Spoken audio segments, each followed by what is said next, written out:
महंगे और पौष्टिक लगने वाले उत्पाद भी कभी आपके नन्हे बच्चों की जान की आफत बन सकते हैं। बाजार से खरीद कर लाया सेरेलेक अपने छोटे से बच्चे के लिए तकलीफ देह हो जाएगा, इसका अंदाजा विक्रम ढोके के परिवार को नहीं लग पाया। आप भी सावधान हो जाएं, विज्ञापनों के दम पर सर्वश्रेष्ठ दिखाई जाने वाले उत्पाद में भी बहुत बड़ी गुणवत्ताहीनता हो सकती है।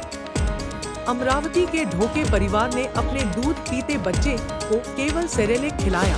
केवल मां का दूध और सेरेलेक ही उसका पोषण है। बच्चे की तबीयत काफी बिगड़ गई।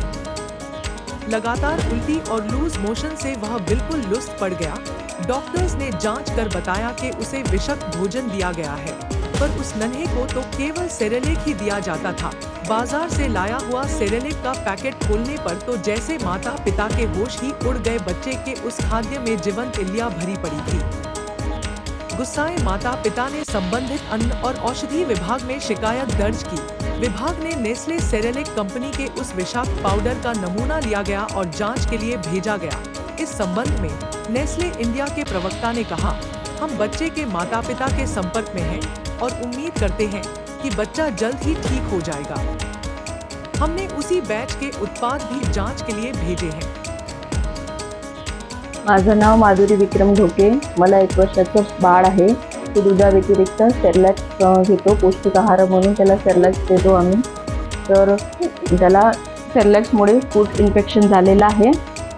तर त्याची 4-5 दिवसापासून त्याला बरं नाही आहे। डॉक्टरला दाखवलं असता फूड इन्फेक्शन झालं म्हणून डॉक्टरांनी सांगितलेलं आहे। डॉक्टरांनी फूड इन्फेक्शन झालंय असं सांगितलं असता मी घरी आल्यावर सेरेलॅक्समध्ये बघितल्यावर त्यामध्ये अळ्या आढळून आल्या। तर मला प्रशासनाला विनंती आहे की तुम्ही नेस्ले कंपनीवर कारवाई करण्यात यावी। मी विक्रम ढोके, राहुलनगर अमरावती येथील रहिवासी आहे। 2-3 दिवसापासून माझ्या 1 वर्षाचा बाळ आहे। मला त्याची तब्येत खराब असल्यामुळे आम्ही त्याला परवाच्या दिवशी रात्री दवाखान्यामध्ये हॉस्पिटलाइज केलं। तर तिथे डॉक्टरांनी सांगितलं की त्याला फूड इन्फेक्शन झालेलं आहे। मग त्याला आम्ही आईच्या दुधाव्यतिरिक्त अजून सेरेलॅक्सचं फक्त एक पावडर आहे ते देत असतो। तर मी घरी येऊन चेक केलं असता सेरेलॅक्स पावडरमध्ये मला जिवंत अळ्या आढळून आल्या। त्यामुळे माझ्या बाळाची तब्येत खालावली आहे। माझी प्रशासनाला विनंती आहे की या नेस्ले कंपनीवर काही ना ॲक्शन घेण्यात यावी।